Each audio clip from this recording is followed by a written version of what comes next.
Assalamualaikum warahmatullahi wabarakatuh. Saya di sini ingin berpresentasi bukan untuk berekspektasi, karena ekspektasi yang tinggi cenderung membuat kita sakit hati. Ada pepatah yang bilang, tak kenal maka tak sayang. Maka dari itu, perkenalkan, nama saya Ana Evianti dari Fakultas Ekonomi dan Bisnis, Prodi Manajemen, Universitas Islam Nahdlatul Ulama Jepara. Baiklah, topik pembahasan yang akan saya sampaikan pada kesempatan ini adalah analisis dan implementasi tools STP, yakni segmentasi, targeting, dan positioning, serta konsep inti dasar pemasaran guna memperkuat pemasaran menuju Indonesia Emas 2045. Baiklah, topik pembahasan yang pertama yakni STP. Apa sih itu STP? STP merupakan singkatan dari segmentasi, targeting, dan positioning. Mari saya jelaskan satu persatu. Yang pertama, segmentasi, yakni proses mengidentifikasi dan membagi pasar menjadi kelompok-kelompok konsumen yang berbeda berdasarkan karakteristik tertentu.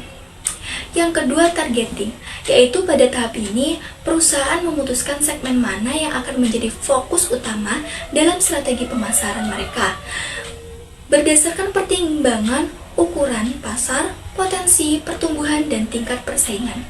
Dan yang ketiga, positioning, yaitu strategi untuk menciptakan dan membangun citra atau persepsi khusus tentang produk atau merek dalam benak konsumen target. Di sini saya akan menganalisis tools STP untuk Wardah Kosmetik, sebuah perusahaan kosmetik halal asal Indonesia.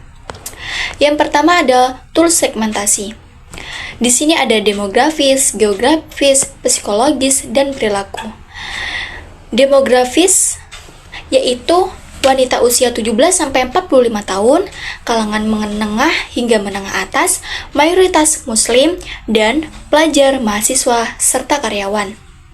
Letak geografisnya sendiri tersebar di seluruh wilayah Indonesia, fokus di kota-kota besar dan berkembang, dan akses ke pusat perbelanjaan modern. Seterusnya ada psikologis, yaitu peduli akan kehalalan produk, mengikuti tren kecantikan, sadar akan perawatan diri, dan aktif di media sosial. Yang terakhir adalah perilaku. Biasanya konsumen mencari produk kosmetik yang halal, memperhatikan sertifikasi produk, dan mengutamakan kualitas dan keamanan. Yang kedua, tools targeting. Target utamanya adalah wanita muslim usia 20-35 tahun, kelas menengah, tinggal di perkotaan, aktif beraktivitas, dan peduli akan kehalalan produk. Tools yang dapat digunakan bisa berupa Instagram, TikTok, influencer marketing, dan email marketing. Dan yang terakhir ada tools positioning. Tagline-nya adalah Inspiring Beauty atau kecantikan yang menginspirasi, yakni produk kosmetik halal berkualitas, harga terjangkau, sesuai untuk kulit wanita Indonesia, brand lokal yang mendunia, dan aman serta teruji secara klinis. Di sini, metode penelitian yang saya gunakan yang pertama, riset kuantitatif. Di sini, survei dilakukan untuk mengumpulkan data mengenai preferensi produk, tingkat kepuasan pelanggan, dan lain-lain.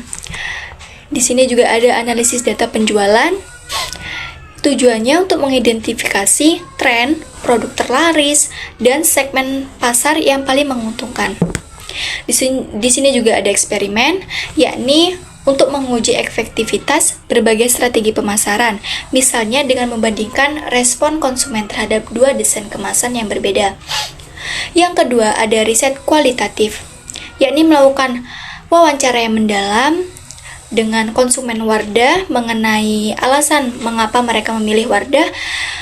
Selanjutnya, mengadakan fokus group dengan konsumen dari berbagai segmen untuk mendapatkan pemahaman lebih baik mengenai persepsi mereka terhadap merek dan produk Wardah. Di sini juga ada etnografi, yakni mengamati perilaku konsumen saat berbelanja produk kosmetik untuk memahami proses pengambilan keputusan mereka. Yang ketiga, analisis data sekunder. Ini ada laporan pasar yaitu menganalisis laporan pasar tentang industri kosmetik di Indonesia untuk mengidentifikasi tren, perilaku konsumen, dan persaingan. Ada data media sosial, terus ada internal. Data internal itu sendiri menganalisis data seperti data pelanggan, data penjualan, data website, yang tujuannya untuk mendapatkan pemahaman yang lebih komprehensif mengenai bisnis tersebut. Bisa dipahami? Materi selanjutnya adalah konsep inti pemasaran. Konsep inti pemasaran itu sendiri ada 5. Yang pertama, kebutuhan, permintaan, dan keinginan konsumen. Yang kedua, ada produk.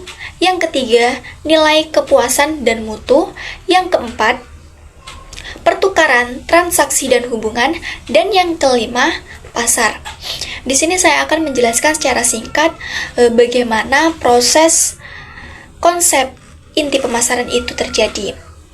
Prosesnya dimulai dengan memahami pasar dan kebutuhan konsumen. Ini adalah langkah yang krusial untuk memastikan produk yang ditawarkan relevan dan sesuai dengan keinginan pasar. Setelah memahami kebutuhan, produk lalu dikembangkan. Produk yang dikembangkan harus memiliki nilai tambah yang membedakannya dari produk pesaing lain.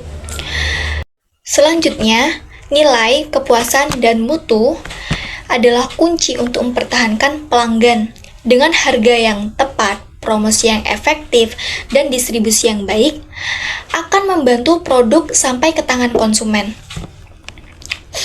Pertukaran, transaksi, dan hubungan itu merupakan tujuan akhir dari pemasaran.